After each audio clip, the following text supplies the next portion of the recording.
गणेशाय नमः। आज की इस वीडियो में आप रसपान करेंगे संकष्टी चतुर्थी व्रत के दिन सुनी जाने वाली 4 अलग अलग पौराणिक कथाओं का। यदि वीडियो पसंद आती है तो वीडियो को लाइक और कमेंट जरूर कीजिए, क्योंकि यही एकमात्र जरिया है जिससे मुझे ये पता चलता है वीडियो अच्छी बनी है, आपके लिए उपयोगी है, आपको पसंद आई है। तो यदि वीडियो पसंद आए तो वीडियो को लाइक और कमेंट जरूर कीजिएगा। आशा है आप सभी सकुशल होंगे। भगवान गणेश की कृपा आप पर और आपके परिवार पर सदा सर्वदा बनी रहे। भगवान गजानन आपके सभी मनोरथों की पूर्ति करें, आपकी सभी मनोकामनाएं पूर्ण करें। आज की इस वीडियो में आप रसपान करेंगे संकष्टी चतुर्थी पर सुनी जाने वाली 4 अलग अलग व्रत कथाओं का। संकष्टी चतुर्थी का व्रत करने से घर परिवार में आ रही विपदाएं दूर होती हैं, कई दिनों से रुके हुए मांगलिक कार्य संपन्न होते हैं तथा भगवान श्री गणेश जी की असीम कृपा प्राप्त होती है, सुखों की प्राप्ति होती है। माह की किसी भी चतुर्थी के दिन भगवान श्री गणेश की पूजा के दौरान संकष्टी गणेश चतुर्थी व्रत की कथा पढ़नी अथवा सुननी चाहिए। इससे संबंधित 4 पौराणिक कथाएं जो प्रचलित हैं, मैं आज की इस वीडियो में आपको उनका रसपान कराऊंगी। तो आइए चलिए सर्वप्रथम हम पहली पौराणिक कथा का रसपान करते हैं।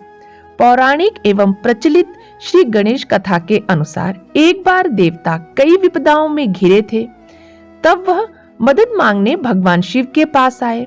उस समय शिव के साथ कार्तिकेय तथा गणेश जी भी बैठे थे। देवताओं की बात सुनकर शिव जी ने कार्तिकेय व गणेश जी से पूछा कि तुम में से कौन देवताओं के कष्टों का निवारण कर सकता है। तब कार्तिकेय व गणेश जी दोनों ने ही स्वयं को इस कार्य के करने के लिए सक्षम बताया। इस पर भगवान शिव ने दोनों की परीक्षा लेने हेतु कहा कि तुम दोनों में से जो सबसे पहले पृथ्वी की परिक्रमा करके आएगा वही देवताओं की मदद करने जाएगा।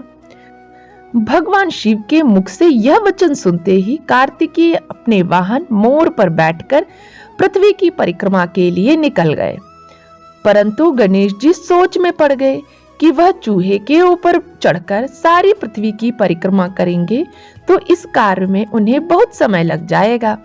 तभी उन्हें एक उपाय सूझा। गणेश जी अपने स्थान से उठे और अपने माता पिता की 7 बार परिक्रमा करके वापस बैठ गए। परिक्रमा करके लौटने पर कार्तिकेय स्वयं को विजेता बताने लगे। तब शिव जी ने श्री गणेश से पृथ्वी की परिक्रमा न करने का कारण पूछा। तब गणेश जी ने कहा, माता पिता के चरणों में ही समस्त लोक हैं। यह सुनकर भगवान शिव ने गणेश जी को देवताओं के संकट को दूर करने की आज्ञा दे दी।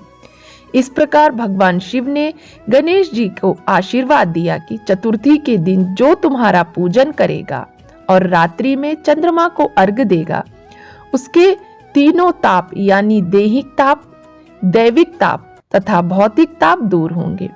इस व्रत को करने से व्रतधारी के सभी तरह के दुख दूर होंगे और उसे जीवन के भौतिक सुखों की प्राप्ति होगी। चारों तरफ से मनुष्य की सुख समृद्धि बढ़ेगी, पुत्र पौत्र आदि धन ऐश्वर्य की कमी नहीं रहेगी। चतुर्थी व्रत के दिन सुनी जाने वाली एक दूसरी व्रत कथा। एक समय की बात है, राजा हरिश्चंद्र के राज्य में एक कुम्हार था। वह मिट्टी के बर्तन बनाता, लेकिन वे कच्चे रह जाते। एक पुजारी की सलाह पर उसने इस समस्या को दूर करने के लिए एक छोटे बालक को मिट्टी के बर्तनों के साथ आवा में डाल दिया। उस दिन संकष्टी चतुर्थी का दिन था। उस बच्चे की माँ अपने बेटे के लिए परेशान थी। उसने गणेश जी से बेटे की कुशलता की प्रार्थना की। दूसरे दिन जब कुम्हार ने सुबह उठकर देखा तो आवा में उसके बर्तन तो पक गए थे, लेकिन बच्चे का बाल भी बांका नहीं हुआ था। वह डर गया और राजा के दरबार में जाकर सारी घटना बताई। इसके बाद राजा ने उस बच्चे और उसकी माँ को बुलवाया तो माँ ने सभी तरह के विघ्नों को दूर करने वाली संकष्टी चतुर्थी व्रत का वर्णन किया। इस घटना के बाद से महिलाएं संतान और परिवार के सौभाग्य के लिए संकष्टी चतुर्थी का व्रत करने लगी। तीसरी व्रत कथा जो इस प्रकार है। एक समय की बात है, विष्णु भगवान का विवाह लक्ष्मी जी के साथ निश्चित हो गया। विवाह की तैयारी होने लगी। सभी देवताओं को निमंत्रण भेजे गए, परंतु गणेश जी को निमंत्रण नहीं दिया गया। कारण जो भी रहा हो, अब भगवान विष्णु की बारात में जाने का समय आ गया। सभी देवता अपनी पत्नियों के साथ विवाह समारोह में आए। उन सब ने देखा कि गणेश जी कहीं दिखाई नहीं दे रहे। तब वे सब आपस में चर्चा करने लगे कि क्या गणेश जी को न्योता नहीं दिया गया है या स्वयं गणेश जी नहीं आए हैं। सभी को इस बात पर आश्चर्य होने लगा। तभी सबने विचार किया कि भगवान विष्णु से ही इसका कारण पूछा जाए। विष्णु भगवान से पूछने पर उन्होंने कहा कि हमने गणेश जी के पिता भोलेनाथ महादेव को न्योता भेजा है। यदि गणेश जी अपने पिता के साथ आना चाहते हैं तो आ जाते, अलग से न्योता देने की कोई आवश्यकता भी नहीं थी। दूसरी बात यह है कि उनको 1.25 मन मूंग, 1.25 मन चावल, 1.25 मन घी और 1.25 मन लड्डू का भोजन दिन भर में चाहिए।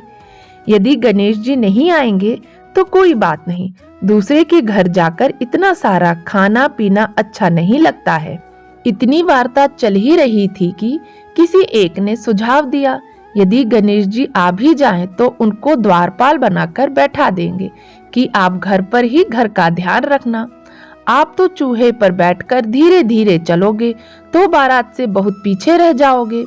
यह सुझाव भी सबको पसंद आ गया तो विष्णु भगवान ने भी अपनी सहमति दे दी। होना क्या था, इतने में गणेश जी वहां आ पहुंचे और उन्हें समझा बुझाकर घर की रखवाली करने के लिए बैठा दिया गया।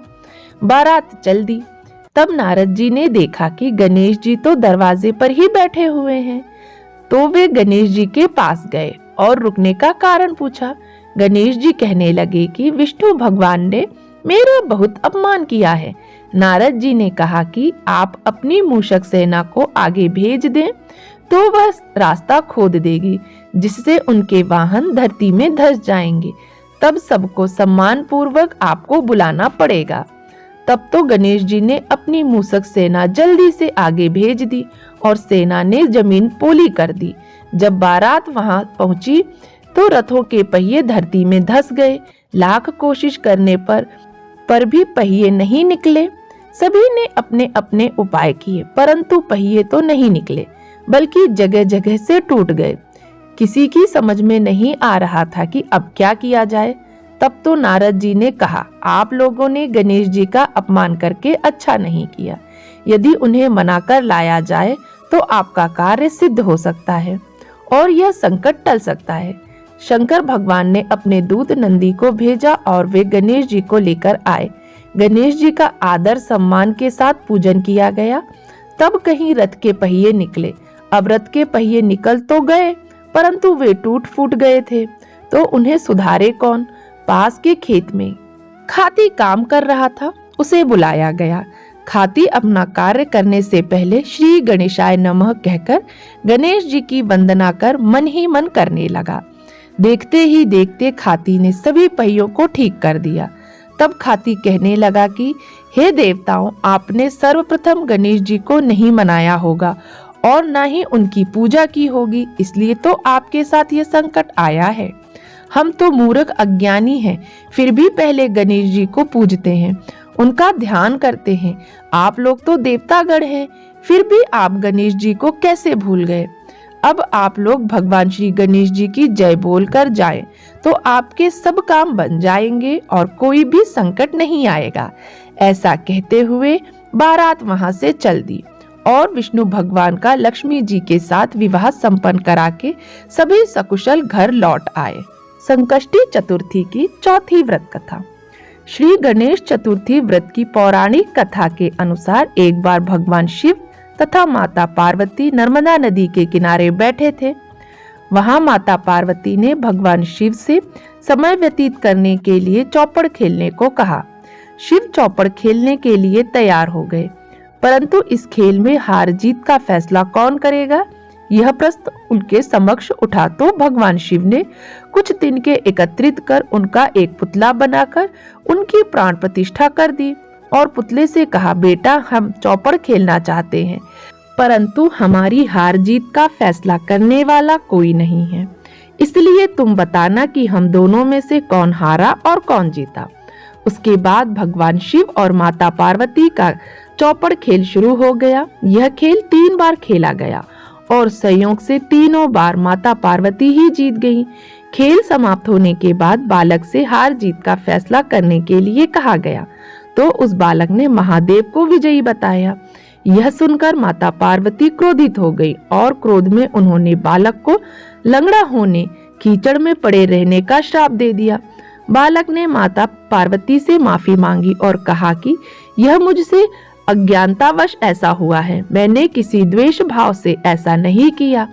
बालक द्वारा क्षमा मांगने पर माता ने कहा, यहाँ गणेश पूजन के लिए नाग कन्याएं आएंगी, उनके कहे अनुसार तुम गणेश व्रत करो, ऐसा करने से तुम मुझे प्राप्त करोगे। यह कहकर माता पार्वती शिव के साथ कैलाश पर्वत पर चली गईं। 1 वर्ष के बाद उस स्थान पर नाग कन्याएं आईं।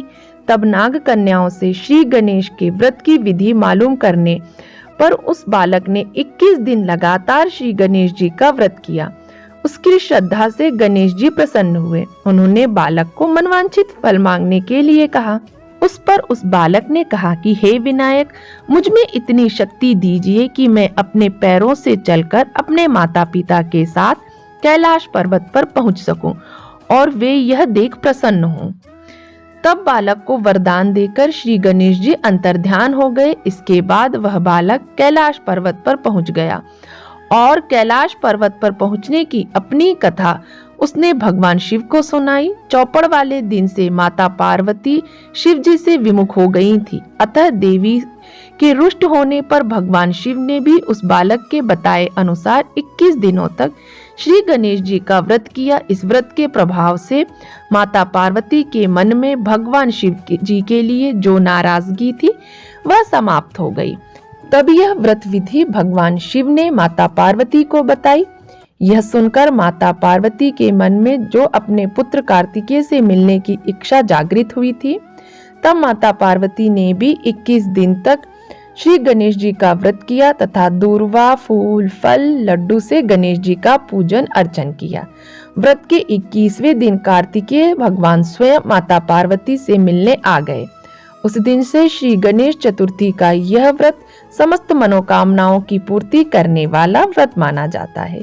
इस व्रत को करने से मनुष्य के सारे कष्ट दूर होकर मनुष्य को समस्त सुख सुविधाओं की प्राप्ति होती है, मनवांछित फलों की प्राप्ति होती है। जैसे भगवान गणेश जी ने सभी के कार्य सिद्ध किए, वैसे ही इस कथा को पढ़ने अथवा सुनने वाले की समस्त इच्छाएं पूर्ण करें, उनके सभी कार्य सिद्ध करें। बोलिए गजानन भगवान की जय, गणेश भगवान की जय। ओम गम गणपते नमः, ओम गम गणेशाय नमः। आशा है आप सभी को मेरे द्वारा किया गया ये कथावाचन पसंद आया होगा। मेरे द्वारा प्रस्तुत की गई ये वीडियो यदि आपको पसंद आई हो, ये कथावाचन आपको पसंद आया हो, तो मेरा आपसे एक छोटा सा अनुरोध है कि प्लीज वीडियो को लाइक और कमेंट जरूर कीजिए। साथ ही यदि चैनल पर पहली बार आए हैं तो चैनल को भी सब्सक्राइब कर लीजिए। बेल बटन जरूर प्रेस कीजिए ताकि इस चैनल पर आने वाले वीडियोस के नोटिफिकेशन आपको प्राप्त होते रहें। धन्यवाद आप सभी का इस वीडियो को पूरा देखने के लिए। भगवान गणेश जी की कृपा आप पर और आपके परिवार पर सदा सर्वदा बनी रहे, इसी आशा के साथ मैं आपसे विदा लेती हूँ। हम मिलते हैं अगले वीडियो में। धन्यवाद। ओम गणेशाय नमः।